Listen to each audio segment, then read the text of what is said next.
L'aube se levait péniblement sur Honfleur ce matin d'octobre 2003, enveloppant le petit port normand d'un brouillard épais qui semblait vouloir étouffer les premiers rayons du soleil. Marcel Dubois ajusta sa veste de ciré jaune en observant les eaux grises de la Seine qui se mêlaient aux flots plus sombres de la Manche. À 52 ans, cet homme aux cheveux grisonnants et aux mains rugueuses par des décennies de travail en mer connaissait chaque humeur de l'océan, chaque nuance de brume qui annonçait une journée difficile ou prometteuse. Mais ce matin-là, quelque chose dans l'air salé lui semblait différent, presque lourd de pressentiments qu'il ne parvenait pas à définir. « Allez, ma belle, on y va », murmura-t-il en caressant la coque de son chalutier, l'Espérance, un bateau de 13 mètres qu'il entretenait avec le soin d'un père pour son enfant unique. Le nom était gravé en lettres dorées délavées par les intempéries, vestige d'une époque où Marcel croyait encore que la vie lui réservait des surprises heureuses. Depuis la mort de sa femme Élise 15 ans plus tôt, emporté par un cancer foudroyant, Marcel n'avait plus guère d'espoir que dans ses sorties matinales qui lui permettaient d'échapper à la solitude de sa maison de pierre face au port. Le moteur diesel ronronna familièrement tandis qu'il manœuvrait pour sortir du port, saluant d'un geste machinal Pierre Leclerc qui préparait ses filets sur le quai voisin. Les deux hommes se connaissaient depuis l'enfance mais n'échangeaient guère plus que ces saluts silencieux, chacun respectant la solitude choisie de l'autre. Marcel préférait ainsi, loin des conversations superficielles et des regards compatissants que lui lançaient encore parfois les habitants d'Honfleur, quand il croisait ce veuf sans enfant qui vivait seul avec ses souvenirs. Une fois au large, à environ 15 km des côtes, Marcel coupa le moteur et laissa l'Espérance dériver doucement sur les eaux calmes. Le brouillard s'épaississait, créant autour du bateau une bulle d'intimité, où seul existait le clapotis des vagues contre la coque et le cri occasionnel d'une mouette invisible. C'était dans ces moments-là que Marcel se sentait le plus en paix, loin du monde et de ses obligations, seul avec l'immensité marine qui avait bercé toute sa vie. Il venait de lancer ses premiers filets quand un bruit inhabituel attira son attention. Au-delà du ronronnement habituel de la mer, il percevait comme un gémissement, si faible qu'il crut d'abord à une hallucination auditive. Marcel tendit l'oreille, retenant sa respiration. Le son se répéta, plus distinct cette fois, semblant provenir de sa droite, quelque part dans l'épaisseur du brouillard. Son cœur se mit à battre plus fort. En 40 années de pêche, il avait appris à faire confiance à son instinct, et quelque chose lui disait que ce n'était pas un cri d'oiseau marin. Abandonnant temporairement ses filets, Marcel remit le moteur en marche et dirigea lentement son chalutier vers l'origine du bruit. Le brouillard était si dense qu'il ne voyait pas au-delà de 10 mètres devant lui, naviguant uniquement au compas et à l'intuition. Le gémissement se fit plus audible, et Marcel réalisa avec un frisson d'angoisse qu'il s'agissait indéniablement d'une voix humaine, ou plutôt de plusieurs voix, faibles et désespérées. « Ohé, il y a quelqu'un » cria-t-il de toutes ses forces, sa voix rauque portée par l'air humide. La réponse ne tarda pas. Un appel au secours en français, prononcé par ce qui semblait être la voix d'un enfant. Marcel sentit l'adrénaline monter en lui. Il augmenta légèrement la vitesse, tous ses sens en alerte, scrutant la brume épaisse à la recherche du moindre signe de vie. Soudain, une forme sombre se dessina devant lui, d'abord floue puis de plus en plus nette à mesure qu'il s'approchait.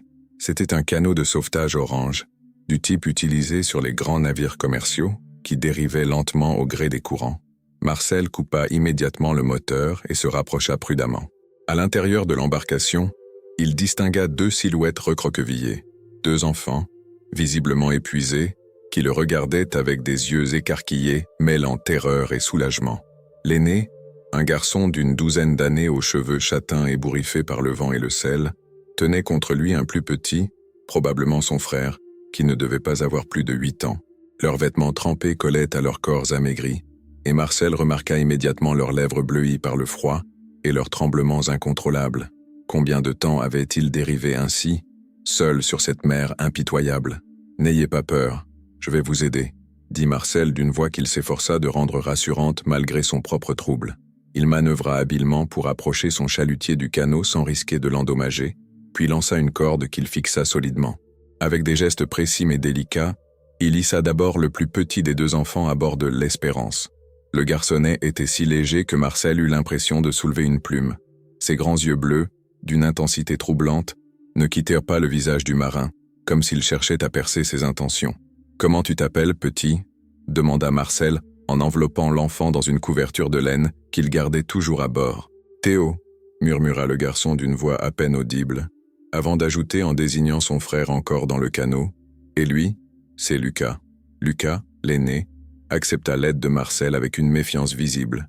Même épuisé, il gardait une posture protectrice, ses yeux sombres scrutant chaque mouvement du marin comme s'il évaluait en permanence le danger. Une fois à bord, il s'empressa de rejoindre son petit frère et le serra contre lui, créant une barrière invisible entre eux et leur sauveteur. Marcel remarqua immédiatement plusieurs détails troublants. Les vêtements des enfants, bien que trempés et sales, étaient de bonne qualité, et leurs chaussures semblaient neuves. Plus étrange encore, malgré leur état d'épuisement apparent, ils ne semblaient pas souffrir des brûlures et irritations que provoque habituellement une exposition prolongée à l'eau salée. Leurs mains, en particulier, étaient étonnamment lisses, comme si elles n'avaient jamais connu le travail difficile. « Où sont vos parents ?» demanda Marcel en leur tendant une thermos de café chaud. Les deux frères échangèrent un regard chargé de sens avant que Lucas ne réponde d'une voix brisée. « Ils sont morts. Le bateau a coulé pendant la nuit. Nous étions les seuls dans le canot de sauvetage. » Marcel sentit son cœur se serrer. Il connaissait cette douleur de la perte, cette sensation d'être soudain coupé de tout ce qui donnait un sens à l'existence. Sans réfléchir davantage, il prit la décision qui allait changer le cours de sa vie et de celle des deux enfants. « Vous êtes en sécurité maintenant. Je vais vous ramener à terre et nous trouverons une solution. » Tandis qu'il remettait le cap vers Honfleur, Marcel observait discrètement les deux frères qui s'étaient endormis l'un contre l'autre, épuisés par leur épreuve. Quelque chose en eux éveillait en lui un instinct paternel qu'il n'avait jamais eu l'occasion d'exprimer. Théo, le plus petit, murmurait parfois dans son sommeil des mots dans une langue que Marcel ne parvenait pas à identifier, tandis que Lucas gardait même endormi cette expression vigilante qui ne quittait jamais son visage. Le voyage de retour dura près d'une heure dans cette brume persistante. Marcel naviguait au radar, ses pensées oscillant entre l'inquiétude pour ses enfants et une excitation qu'il n'avait pas ressentie depuis des années. Comment allait-il expliquer leur présence aux autorités? Pour l'instant, une seule chose comptait, les mettre en sécurité. Quand les lumières du port d'Honfleur apparurent enfin à travers la brume, Marcel sentit un soulagement l'envahir. Les quais de pierre grise brillaient sous l'humidité matinale, et les maisons à colombages du vieux bassin semblaient accueillantes. C'était son monde, son refuge, et maintenant il allait le partager avec ces deux êtres fragiles que la mer avait placés sur sa route. Lucas se réveilla quand l'Espérance approcha du quai. Ses yeux se posèrent sur le paysage qui se dessinait, et Marcel remarqua une lueur étrange dans son regard, comme s'il reconnaissait quelque chose dans ce port qu'il était pourtant censé découvrir pour la première fois. Le garçon réveilla doucement son petit frère, lui murmurant quelques mots dans cette langue inconnue. « Où sommes-nous » demanda Théo en se redressant, ses grands yeux bleus balayant le port avec curiosité. « À Honfleur, en Normandie » répondit Marcel en amarrant son bateau. « C'est chez moi. Vous allez pouvoir vous reposer. » Pierre Leclerc, qui préparait ses filets sur le quai voisin, s'approcha avec la curiosité naturelle des gens de mer. Ses yeux s'écarquillèrent en découvrant les deux enfants emmitouflés dans les couvertures de Marcel. « Qu'est-ce qui s'est passé, Marcel ? Où tu as trouvé ces gosses ?» demanda Pierre en ôtant sa casquette. Ils dérivaient au large dans un canot de sauvetage. Leurs parents ont péri dans un naufrage, expliqua Marcel en aidant Lucas à descendre du bateau, remarquant avec quelle aisance naturelle le garçon acceptait le balancement du ponton, comme s'il avait toujours vécu en harmonie avec la mer. Pierre hocha gravement la tête. Dans le monde des marins, la solidarité face au malheur était une loi non écrite. Il observa les deux frères avec bienveillance, notant leur épuisement, mais aussi cette dignité particulière qu'ils conservaient malgré leur détresse. « Tu vas les emmener chez toi ?» demanda Pierre. « Pour cette nuit, oui. Demain, je verrai avec les autorités, » répondit Marcel, mais au fond de lui, une petite voix lui chuchotait qu'il ne voulait pas se séparer de ses enfants. Le petit groupe remonta la rue pavée vers le quartier résidentiel. Les enfants marchaient en silence, Théo tenant fermement la main de son grand frère. Marcel portait le sac marin trouvé dans le canot, des vêtements de rechange soigneusement pliés, une petite boussole en laiton ancienne, et un carnet à couverture de cuir dont les pages étaient restées sèches. La maison de Marcel se dressait face à l'estuaire. Une bâtisse de pierre normande avec ses volets bleus délavés et son petit jardin où poussaient quelques hortensias. Quand il ouvrit la porte, une odeur de renfermé accueillit le groupe. Cela faisait si longtemps que personne n'avait franchi ce seuil qu'il en ressentit une gêne profonde. « Excusez le désordre, je ne reçois jamais personne », murmura-t-il en allumant les lumières. Les enfants regardaient autour d'eux avec intensité, comme s'ils cherchaient des repères secrets. Théo s'arrêta devant une photographie sur la cheminée, un portrait d'Élise où elle souriait avec douceur. « Elle était jolie, votre femme », dit doucement Théo, et Marcel sentit sa gorge se nouer. « Elle s'appelait Élise. Elle est morte il y a longtemps », répondit Marcel, surpris de parler si facilement d'elle à ces inconnus. Lucas examinait les cartes marines qui tapissaient les murs du salon. Ses doigts effleuraient les tracés des côtes avec une familiarité déconcertante, et Marcel crut l'entendre murmurer des noms de lieux dans cette langue mystérieuse. Pour la première fois depuis des années, la perspective de regagner sa maison vide ne lui semblait plus aussi pesante. Ses 2 enfants perdus sur l'océan venaient peut-être de lui offrir une seconde chance de donner un sens à sa vie solitaire, sans qu'il se doute un instant que leur arrivée mystérieuse dissimulait des secrets qui bouleverseraient bientôt l'existence paisible du petit port d'Honfleur. Le premier matin dans la maison de Marcel se leva sous un ciel gris-perle typique de la Normandie en automne. Marcel s'éveilla vers 6 heures, selon son habitude de marin, mais pour la première fois depuis 15 ans, il ne se dirigea pas immédiatement vers la cuisine pour préparer son café solitaire. Un bruit inhabituel l'avait tiré du sommeil. Des voix chuchotaient en provenance du salon. Il enfila rapidement un pull de laine et descendit l'escalier de bois qui grinçait familièrement sous ses pas. Dans le salon baigné de la lumière douce du petit matin, il découvrit Lucas et Théo debout devant la grande carte marine accrochée au mur, celle qui détaillait les côtes de la Manche depuis Le Havre jusqu'à Cherbourg. Les 2 frères parlaient à voix basse dans cette langue mystérieuse qu'il avait déjà entendue la veille, leurs doigts suivant des tracés précis sur la carte avec une assurance déconcertante. Quand ils remarquèrent la présence de Marcel, ils se turent instantanément et se tournèrent vers lui avec ce mélange de méfiance et de gratitude qui caractérisait leur attitude depuis leur sauvetage.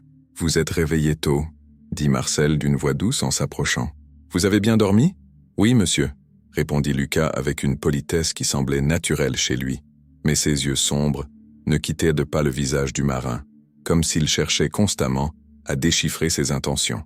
Théo, moins méfiant que son aîné, s'approcha de Marcel avec la confiance spontanée de l'enfance. « Monsieur Marcel, pourquoi vous avez toutes ces cartes? Vous connaissez tous ces endroits ?» Marcel sourit, touché par cette curiosité innocente. « J'ai navigué pendant plus de 40 ans sur ces eaux. Ces cartes, c'est mon travail, mais aussi ma passion.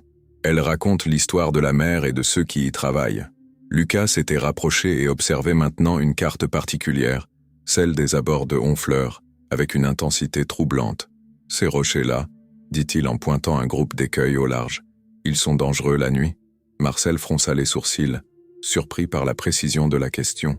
« Tu connais la navigation ?»« Un peu », répondit évasivement Lucas en échangeant un regard rapide avec son frère. « Notre père nous avait appris quelques bases. » Il y avait dans cette hésitation quelque chose qui alerta Marcel, mais il préféra ne pas insister. Ses enfants avaient vécu un traumatisme.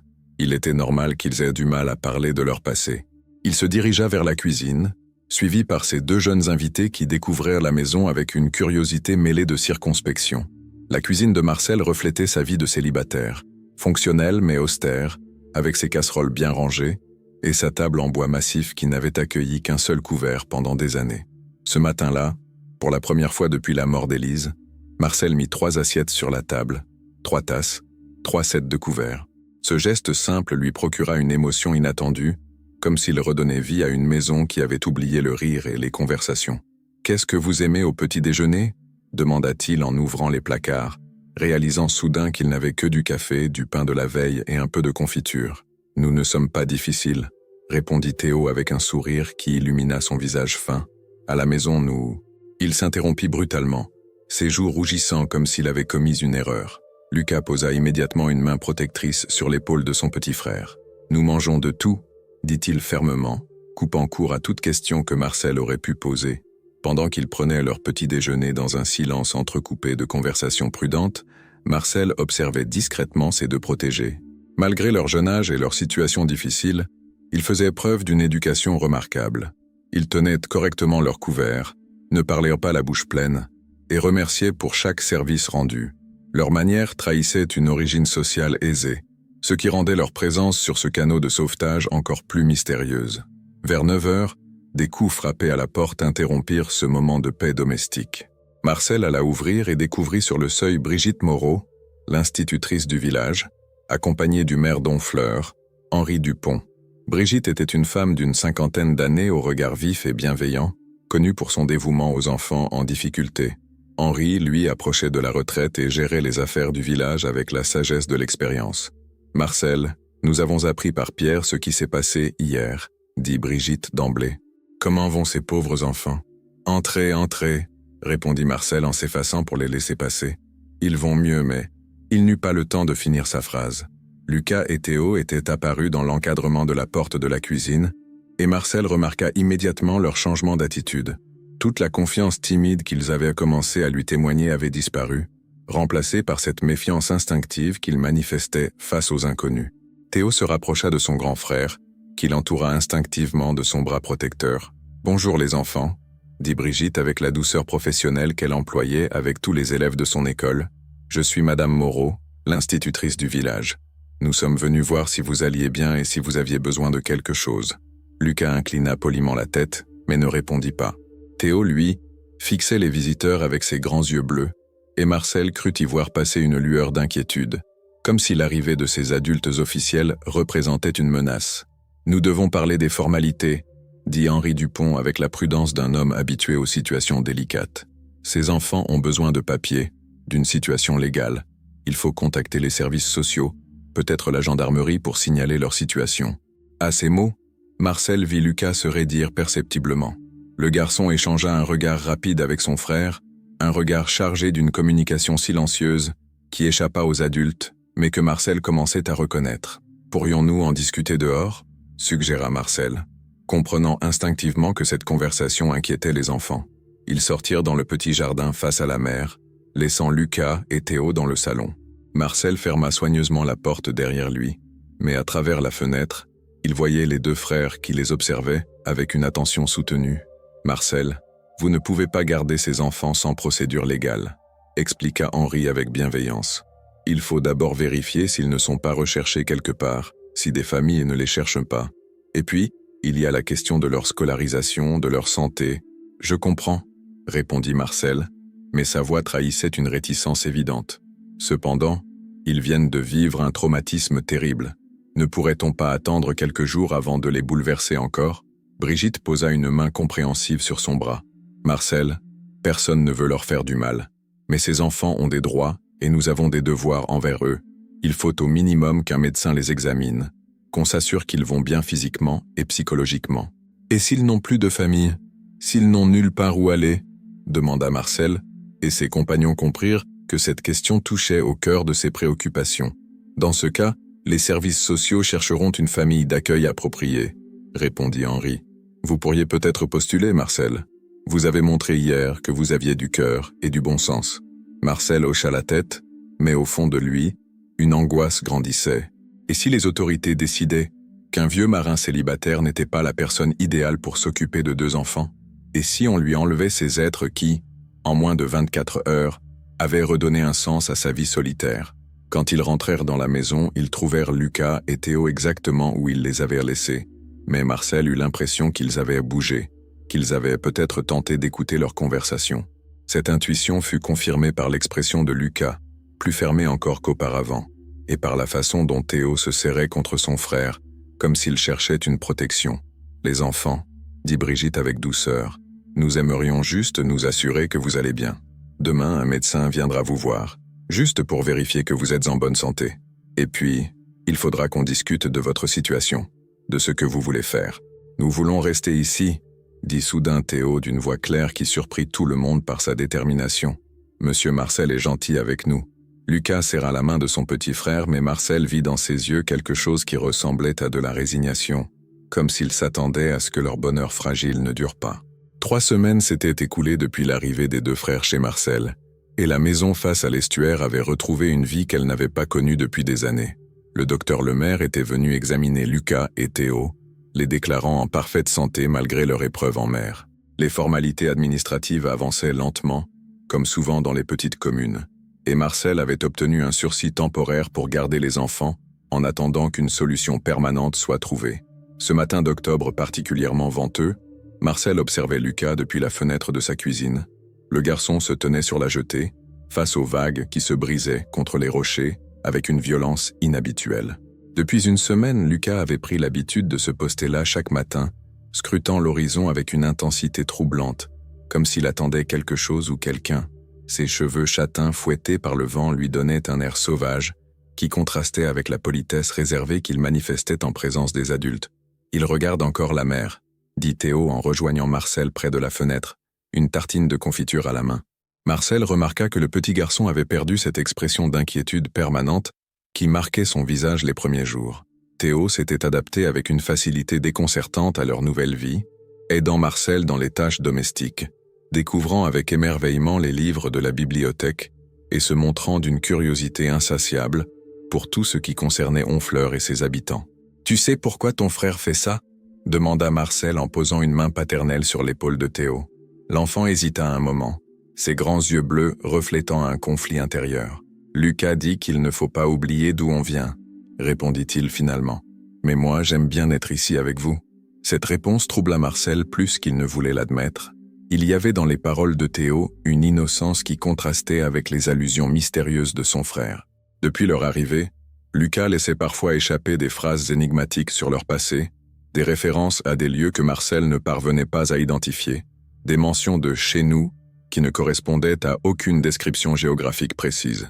La sonnette de la porte d'entrée interrompit ses réflexions. Marcel alla ouvrir et découvrit sur le seuil un homme qu'il ne connaissait pas. La quarantaine, costume sombre, mallette en cuir et regard perçant derrière des lunettes métalliques. Tout en lui respirait l'autorité administrative et l'efficacité professionnelle. « Monsieur Dubois, je suis Antoine Roussel, enquêteur des services sociaux de Caen. Je viens au sujet des enfants que vous hébergez. » Marcel sentit son estomac se nouer. Il avait redouté ce moment depuis l'arrivée de Lucas et Théo, sachant que tôt ou tard, l'administration s'intéresserait de plus près à leur situation. Il fit entrer l'homme dans le salon, remarquant du coin de l'œil que Théo avait disparu, probablement pour prévenir son frère.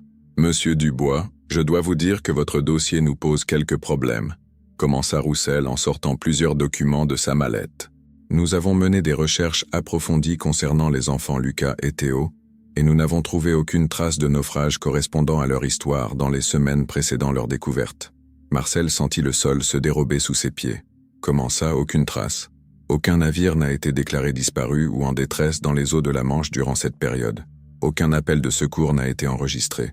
Plus troublant encore, les enfants ne figurent dans aucun fichier de personnes disparues, ni en France, ni dans les pays voisins. L'enquêteur marqua une pause, observant la réaction de Marcel avec attention. « Monsieur Dubois, êtes-vous certain que ces enfants vous ont dit la vérité sur les circonstances de leur sauvetage ?» Marcel se leva brusquement, la colère montant en lui. Ces enfants ont vécu un traumatisme terrible. Ils ont perdu leurs parents. Comment pouvez-vous remettre en question leurs paroles? Je ne remets rien en question, monsieur Dubois. Je constate simplement que leur version des faits ne correspond à aucun élément vérifiable. Nous devons comprendre qui ils sont vraiment et d'où ils viennent. C'est à ce moment que Lucas et Théo apparurent dans l'encadrement de la porte du salon. Marcel remarqua immédiatement le changement dans l'attitude de Lucas.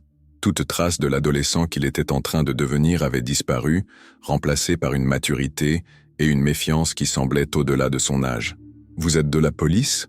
demanda Lucas d'une voix neutre, mais Marcel perçut la tension qui sous-tendait cette question apparemment innocente. « Je suis des services sociaux, Lucas. Je suis là pour m'assurer que tu vas bien, toi et ton frère. Peux-tu me parler du bateau sur lequel vous étiez avec vos parents ?» Lucas échangea un regard rapide avec Théo, et Marcel reconnut cette communication silencieuse qu'il avait déjà observée entre les deux frères. « C'était un cargo », répondit Lucas après un silence. « Il transportait des marchandises entre l'Angleterre et la France. Il y a eu une tempête, et... Quel était le nom de ce cargo, Lucas ?» interrompit Roussel en prenant des notes. Marcel vit Lucas hésiter une fraction de seconde. Un micro-silence qui ne dura qu'un instant, mais qui confirma ses doutes grandissants. « Le Stella Maris », répondit finalement le garçon. « Et tes parents, comment s'appelaient-ils? Quelle était leur nationalité ?» Cette fois, l'hésitation fut plus visible. Théo se rapprocha de son frère, et Marcel remarqua que ses petites mains tremblaient légèrement. « Papa s'appelait David et maman Sarah », dit Lucas. « Ils étaient... français. » Roussel nota soigneusement ces informations, mais Marcel voyait bien qu'il n'était pas convaincu. L'enquêteur posa encore plusieurs questions sur leur vie d'avant, leur lieu de résidence, leur scolarité. À chaque réponse, Marcel sentait grandir en lui un malaise profond. Les réponses de Lucas étaient cohérentes mais manquaient de spontanéité, comme s'il récitait une leçon apprise par cœur. « Messieurs, je vais vérifier toutes ces informations », dit finalement Roussel, en rangeant ses documents. « En attendant, les enfants peuvent rester chez vous, monsieur Dubois, mais je reviendrai la semaine prochaine. Si nous ne parvenons pas à éclaircir leur situation, il faudra envisager d'autres solutions. » Après le départ de l'enquêteur, un silence pesant s'installa dans la maison. Marcel regardait Lucas et Théo, et pour la première fois depuis leur arrivée, il se demanda qui étaient vraiment ces enfants qu'il avait recueillis. Théo, sentant la tension, vint se blottir contre lui avec cette confiance naturelle qui avait touché Marcel dès le premier jour. « Monsieur Marcel, vous allez nous garder ?» demanda Théo d'une petite voix inquiète. Marcel le serra contre lui, mais ses yeux restaient fixés sur Lucas qui se tenait près de la fenêtre, regardant à nouveau vers la mer. « Je ferai tout ce que je peux, » répondit-il. Mais au fond de lui, une question lancinante commençait à prendre forme. Et si ses enfants lui cachèrent quelque chose d'important? Le soir venu, après que les enfants furent couchés, Marcel ne parvenait pas à trouver le sommeil.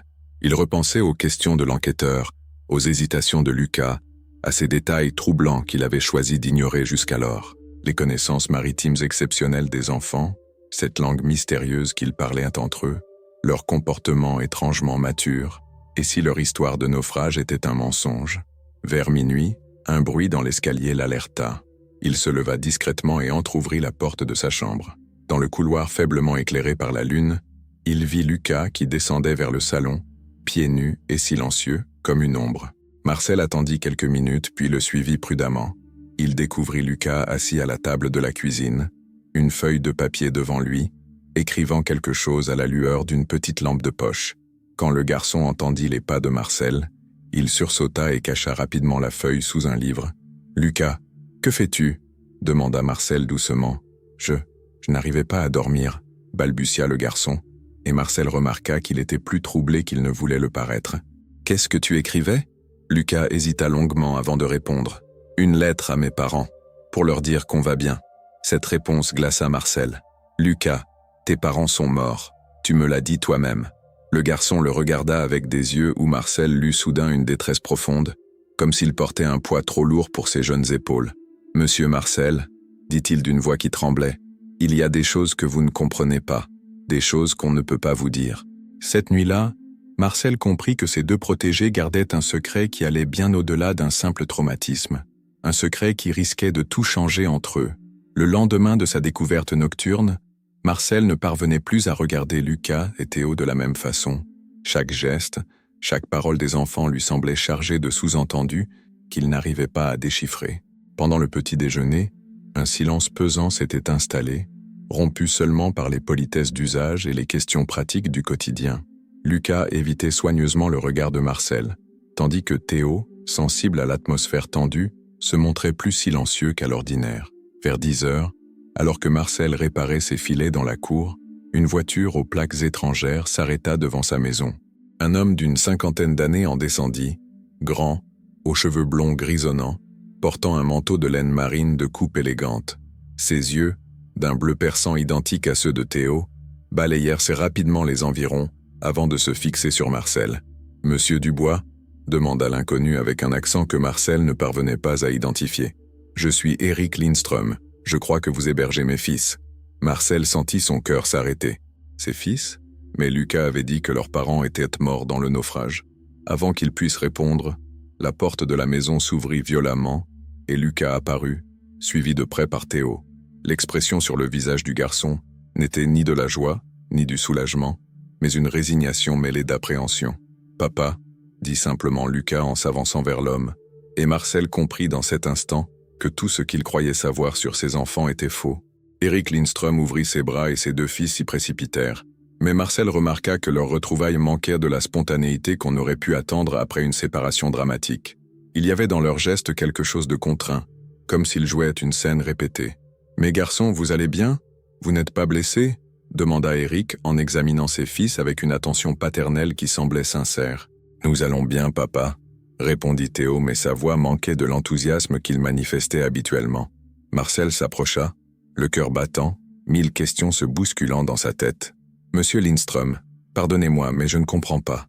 Vos fils m'ont dit que leurs parents avaient péri dans un naufrage. » Eric échangea un regard avec Lucas, un regard chargé de compréhension mutuelle, qui confirma les soupçons de Marcel. « Monsieur Dubois, la situation est plus complexe qu'il n'y paraît. Puis-je vous parler en privé ?» Ils entrèrent dans la maison, laissant les enfants dans la cour. Éric s'assit dans le salon, observant autour de lui les cartes marines, les livres de navigation, les photographies d'Élise, reconstituant visiblement l'histoire de l'homme qui avait recueilli ses fils. « Monsieur Dubois, permettez-moi d'abord de vous remercier pour ce que vous avez fait pour Lucas et Théo. Ils m'ont écrit pour me dire à quel point vous avez été bon avec eux. » « Ils vous ont écrit ?» Marcel repensa à la scène nocturne, à Lucas écrivant cette mystérieuse lettre. « Oui, grâce à cette lettre, j'ai pu les retrouver. » Éric marqua une pause, comme s'il cherchait ses mots. « Monsieur Dubois, mes fils ne vous ont pas menti par méchanceté. Ils ont menti pour me protéger. » « Vous protéger de quoi ?» Éric se leva et s'approcha de la fenêtre donnant sur la mer. « Je suis businessman international, monsieur Dubois. Mon travail m'amène à traiter avec des gens pas toujours recommandables. Il y a quelques semaines, j'ai découvert que certains de mes associés avaient des activités illégales dont je ne voulais pas. Quand j'ai voulu me retirer de nos affaires communes, ils ont menacé ma famille. » Marcel commençait à entrevoir la vérité, mais elle lui semblait encore plus incroyable que l'histoire de naufrage. « Vous voulez dire que vos fils se sont enfuis ? Je les ai fait partir en urgence sur un petit bateau que j'avais affrété. L'idée était de les mettre en sécurité le temps que je règle cette affaire. Mais il y a eu une tempête, le bateau a eu des problèmes de moteur, et l'équipage a paniqué. Ils ont abandonné mes fils sur le canot de sauvetage et ont fui. » Éric se tourna vers Marcel, et dans ses yeux, le marin lut une sincérité douloureuse. « Mes fils pensaient que j'étais mort, monsieur Dubois. C'est pour cela qu'ils vous ont dit que leurs parents avaient péri. Ils ne savaient pas si je m'en étais sorti, si j'avais survécu aux menaces qui pesaient sur nous. » Marcel absorba lentement ces révélations. Tout commençait à prendre sens. Les connaissances maritimes des enfants, leur éducation soignée, leur méfiance envers les autorités, cette langue qu'ils parlaient entre eux et qui devait être du suédois ou du norvégien. « Et maintenant, ces menaces sont-elles écartées ? J'ai trouvé un arrangement avec mes anciens associés. Nous quittons l'Europe, nous repartons vers le nord. J'ai des affaires légitimes en Scandinavie qui nous permettront de vivre tranquillement. » À ce moment, Lucas et Théo entrèrent dans le salon. Marcel vit dans leurs yeux qu'ils avaient écouté la conversation, et il comprit que ce moment marquait la fin de leur séjour chez lui. « Monsieur Marcel, » dit Théo d'une petite voix, « nous sommes désolés de vous avoir menti. On ne voulait pas vous faire de mal. » Marcel s'agenouilla pour se mettre à la hauteur du petit garçon. « Tu n'as pas à t'excuser, Théo. Vous avez fait ce que vous pensiez être le mieux. » Lucas s'approcha à son tour, et pour la première fois depuis leur rencontre, Marcel vit des larmes dans les yeux du garçon. « Monsieur Marcel, ces semaines avec vous ont été les plus belles de ma vie. Vous nous avez traités comme si nous étions vraiment vos fils. » Marcel sentit sa propre émotion monter. Ses enfants, même s'ils lui avaient menti, avaient redonné un sens à son existence. Ils lui avaient fait découvrir la joie d'être père, même temporairement, même dans le mensonge. « Et vous avez été les fils que je n'ai jamais eus ?» répondit-il d'une voix rauque. Éric Lindström observait cette scène avec émotion. « Monsieur Dubois, je ne sais comment vous remercier. Vous avez sauvé mes fils, mais plus que cela, vous leur avez donné ce dont ils avaient le plus besoin, un foyer stable et l'amour d'un père. » Les préparatifs de départ se firent dans une atmosphère mêlée de tristesse et de soulagement. Éric avait expliqué qu'il prendrait un ferry pour l'Angleterre le soir même, puis un avion vers la Suède.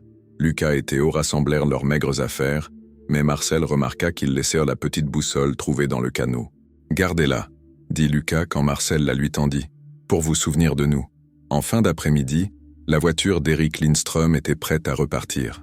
Marcel serra longuement les deux garçons dans ses bras, gravant dans sa mémoire leur odeur d'enfant, leur chaleur, leur confiance. « Vous pourrez nous écrire ?» demanda Théo, les yeux brillants de larmes contenues. « Bien sûr, » promit Marcel. « Et si un jour vous revenez en Normandie, vous serez toujours les bienvenus ici. » Éric lui tendit une carte avec une adresse en Suède. « Monsieur Dubois, si vous venez un jour dans le Nord, nous serons honorés de vous recevoir. Mes fils ont trouvé en vous le père que je n'ai pas toujours su être. » Quand la voiture disparut au bout de la rue, Marcel resta longtemps sur le seuil de sa maison, regardant la mer qui scintillait sous le soleil couchant. La maison lui sembla soudain plus vide qu'elle ne l'avait jamais été, mais en même temps, quelque chose avait changé en lui. Le lendemain matin, quand Pierre Leclerc le salua sur le port, Marcel lui rendit son salut avec un sourire. Pour la première fois depuis la mort d'Élise, il accepta l'invitation de son voisin à prendre un café. Et quand Brigitte Moreau lui demanda s'il envisagerait de devenir famille d'accueil pour d'autres enfants en difficulté, Marcel réfléchit sérieusement à sa proposition.